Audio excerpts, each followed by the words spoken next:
Hey everyone, it's Bianca, Lotus Theory Designs. Today I am going to do the blending on this nightstand. This nightstand is special because it is going to be part of Redesign with Prima's breast cancer awareness fundraiser, whatever it is, they're involved and I'm going to be involved too. Anyway, so as you can see, I've already went ahead and I started it. On the top I have some drop cloth as well as on the bottom. This color that you see here is Dixie Belle's Apricot. And the Marvelicious pink color here is their Tea Rose. What I'm going to do, I'm just going to do the front portion for you, teach you how I achieved the blending on this piece. Let's get to it.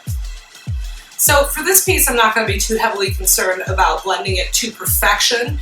The reason being is because it's actually going to be covered up with a transfer anyway. My goal here is going to be to give it some nice undertones that show through underneath the transfer. So the first thing I'm going to do, I'm going to get my brushes together. I have two brushes, one for each color of paint that I'm going to be using. And I go ahead and I mist them down and just get them a little bit wet. This is going to help the paint glide as well as in your blending. The other thing that I have here handy is going to be a round brush, and this will be for blending. And then I also have a rag. And I'm just going to go ahead and actually get that a little bit wet as well. Okay, so the first thing I'm going to do is I'm going to pick one of the colors. It doesn't really matter where you start. And I'm going to just get it wet, get my canvas wet. And right over where I have created the border between the colors, I'm going to pretty much stroke on some paint and get it wet. Next thing I'm going to do, I'm going to grab my other brush, dip it in my other color. Same concept.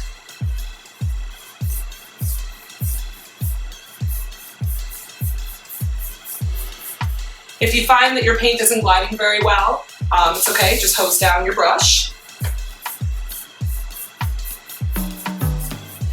So now that I have my two colors on there, we're going to do some blending. Let me actually add a little bit more of this apricot. Right there. Yeah, buddy. Here we go. Taking my round brush, I'm just going to start swirling and blending the two colors.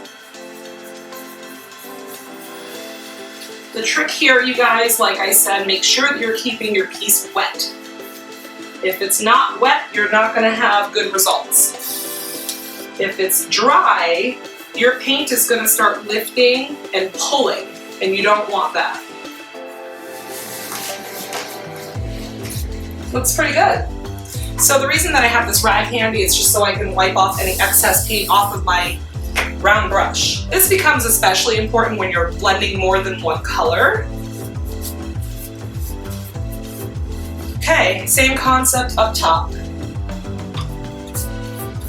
Adding a little bit of my apricot. My paint is just gliding. I know it's hard to see from that distance, but it is going on so smooth. Smooth like butter. Like Big Mama's butter. If you guys don't know, that's one of Dixie Belle's newest products. It's fantastic to freshen up the inside of drawers, apply it on drawer glides, freshens up leather, etc. Anyways, I get distracted very easily. Get my brush wet. We're gonna blend.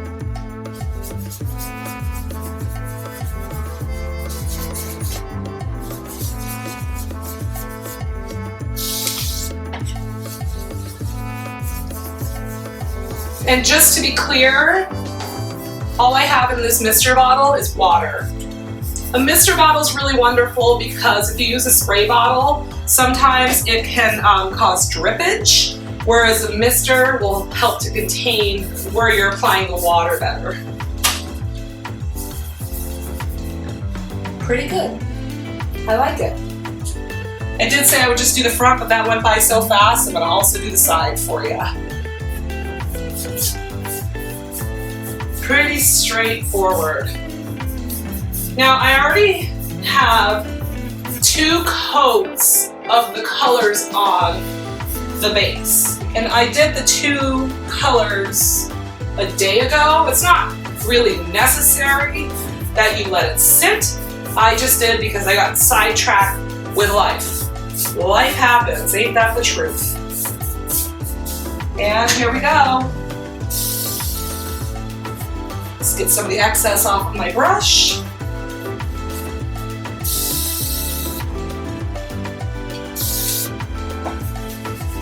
And just swirl it in. For my makeup lovers, blending would be your jam. It's very much so like blending in blushes and concealers and else. It's like contouring a piece of furniture. It's blending pretty well. Like I said, I'm not really going for an entirely seamless look because most of this will be covered up with a transfer. I just really wanted to get rid of those harsh lines from where I initially laid out my paint. It's a little bit wetter right there.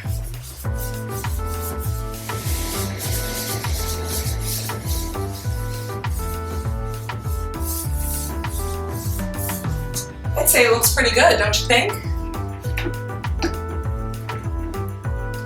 Yeah. Okay. You get the point. Next, we'll cover the transfer.